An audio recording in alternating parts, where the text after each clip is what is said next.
Dan antara contoh, saya bagi contoh tuan-tuan. Bila YB Fahmi hari tu, dia diminta oleh seorang ahli jawatan kuasa menerangkan tentang isu konsert band yang mana dihentikan oleh kerajaan pada waktu itu. Kan dihentikan oleh kerajaan. So dia terangkan lah. So bila dia terangkan di dalam masjid, ada orang ambil gambar, wala on pass ambil gambar, kemudian dia sebarkan, dia kata bahawa inilah Fahmi berceramah dalam masjid. Antara yang menyebarkan adalah Papa Gomo. Kemudian yang menyebarkan juga adalah Page Kuang dah dapat surat. Dan yang menyebarkan juga adalah Ahmad Dusuki. Dua ni dah dapat surat. Sekarang ni ada seorang lagi belum dapat surat saman tu. LOD, Letter of Demand tu. Siapa dia tuan-tuan? Papa Gomo. Okay, kita baca kenyataan YB Fahmi sendiri mengenai perkara tersebut.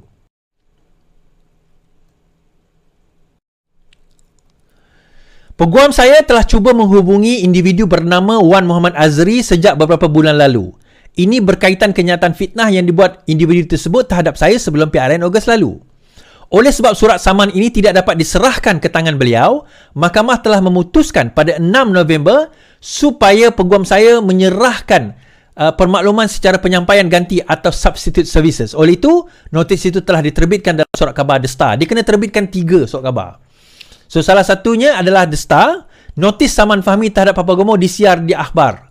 Notis saman yang difailkan Fahmi Bazal terhadap Muhammad Azri diserahkan melalui parlimen gantian. Fahmi berkata dia dibuat menerusi siaran akhbar tempatan berbahasa Inggeris susulan Wan Muhammad Azri gagal dihubungi sejak bulan yang lalu. Nah, untuk maklumat Papa Gomo, alamat yang telah digunakan yang terakhir adalah Muhammad Azri F-1-9 Villa Danau Apartment jalan berapa ni? S52/23E Taman Danau Kota Setapak 53300 Kuala Lumpur. So menurut menurut juga apa orang kata, maklumat yang kita terima bahawa dia tidak lagi tinggal di alamat tersebut. Jadi ada satu video keluar hari ini Papa Gomo pakai baju Muhammad Ali. Wah, saya tak takut lah. Saya tak lari. Tapi saya tak terima lagi notis tersebut. Papa Gomo, ni saya nak cerita. Aku nak cerita Papa Gomo. Memanglah kau tak terima. Kau kat mana? Kau kat mana? Apa kata hubungi? Dia ada tulis tu kan. Tetuan, saya bagi tahu, saya memudahkan geng-geng Papa Gomo, tolong bagi tahu dia. Nama lawyer tu adalah Tetuan Ashik Ali & Co. ASHEEQ. ASHEE. Tolong seorang tulis kat bawah. OASHEEQ. Ashik Ali & Co. Ashik Ali & Co. Okey, apa Papa Gomo boleh buat? Papa Gomo boleh hubungi Ashik Ali & Co tersebut. Okey, saya tunjuk lagi. Ashik Ali & Co. Tuan-tuan, boleh tengok kat bawah tu. Ashik Ali & Co. Ashik Ali & Co. Okey. Papa Gomo mana mau lari? Mana mau lari? Yuk, kita fighter. Kita pejuang. Tapi jumpa pondan. Ya, ada satu video Papa Gomo pergi mengorat pondan kat dalam live tu kan. Ingat tak? Tak tahu, geng-geng PN ni memang suka seks-seks macam tu kan. Geli aku. Kan, poinnya adalah macam ni tuan-tuan. Yang Syahidan Kasim sebut tadi tu tentang gatekeeper, inilah contoh dia. Ini saman dia. Dan ini saman yang kita kata kita saman. Kita saman sekarang ini. Dalam perkara ini kita saman. Fahmi Fazil saman. Nah, apa berlaku kalau sekiranya saman tersebut tidak sampai? Maksudnya Papa Gomo tak dapat.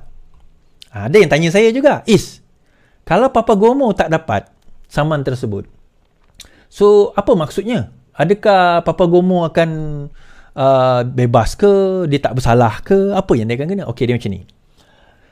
Surat itu di-serve. Okay, dia akan cuba cari sebaik mungkin nak serve. Dia kena serve dengan orang tu. Tapi kalau orang tu tak dijumpai, so dia kena kembali kepada mahkamah, ditunjuklah dia dah hantar AR melalui surat berdaftar sebagainya, dia hantar semua, dia dah hantar kat rumah, tak ada orang, ambil gambar, tunjukkan mahkamah tidak boleh dihubungi. Now, bila tak boleh dihubungi, mahkamah kata baik, guna sekarang ini substitute. So sekarang ini guna paper lah. So keluar dalam kurang-kurangnya 3 surat khabar. 3 surat khabar, bahasa Melayu, bahasa Inggeris, dan satu lagi surat khabar lain. So keluar. Now, kalau sekiranya setelah 14 hari, ini saya nak cerita, bukan saja kepada Papa Gomo, tapi kepada semua. Dalam masa 14 hari, notis itu tidak dijawab. Letter of demand itu tidak dibalas. maka hakim bolehlah membuat apa yang dipanggil sebagai JID. Apa itu JID? Judgment in Default. Bermakna hakim boleh memutuskan keputusan kes tersebut terhadap terhadap tertuduh lah, terhadap defendant lah. Terhadap defendant. Dan berkemungkinan besar kerana defendant tidak ada di situ membela diri, dia berkemungkinan akan didapati bersalah.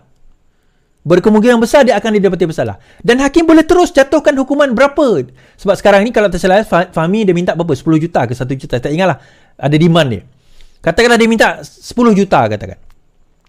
So dia kata, dan hakim kata, baiklah dengan ini, disebabkan defendant tak ada, maka saya menganugerahkan kepada plaintiff sebanyak 1 juta ringgit. Contoh. Dibagi 1 juta ringgit.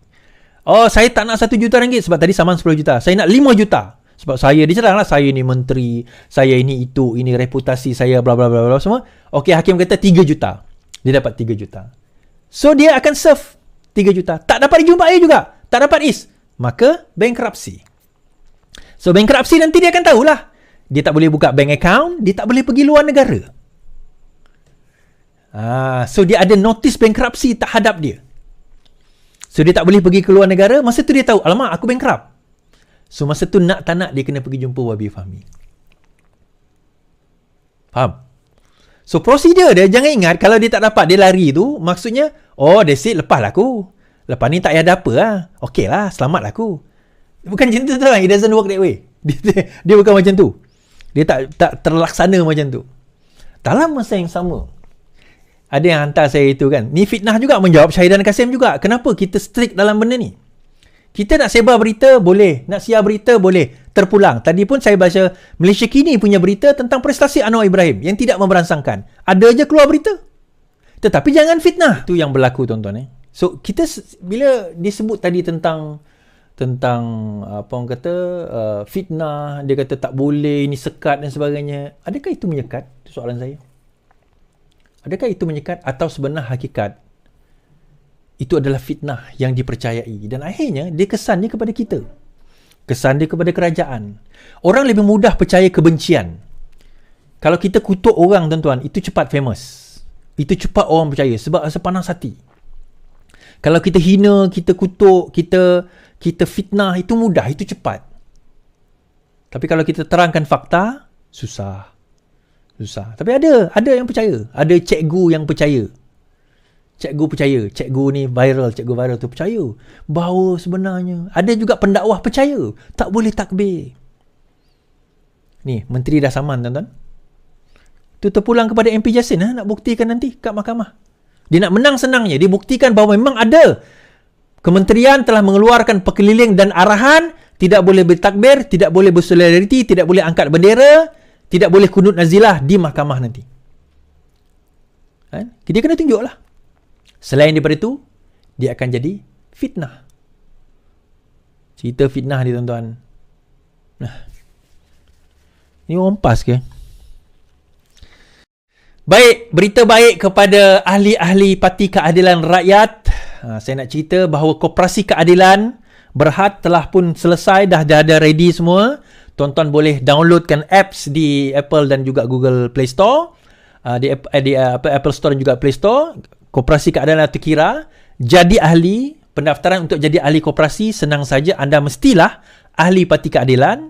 Dan kedua, bayarannya adalah RM10 pendaftaran, minimum RM100 share sehingga 10% daripada jumlah share. Tuan-tuan, jom kita rebut peluang ini insya-Allah, dan saya akan daripada semasa ke semasa akan menceritakan tentang koperasi ini dan juga insya-Allah supaya kita sama-sama memanfaatkan koperasi yang kita ada dan ada perancangan-perancangan kita terhadap koperasi ini insya-Allah. Semoga tuan-tuan sama-sama kita menjadi ahli koperasi tersebut, terutama dalam membentuk ekonomi dan sebagainya. Baik, itu saja daripada saya malam ini. Terima kasih 9,000, 10,000 yang menonton kita pada malam ini. Selamat malam, selamat beristirahat. Yang penting lawan, tetap lawan. Assalamualaikum.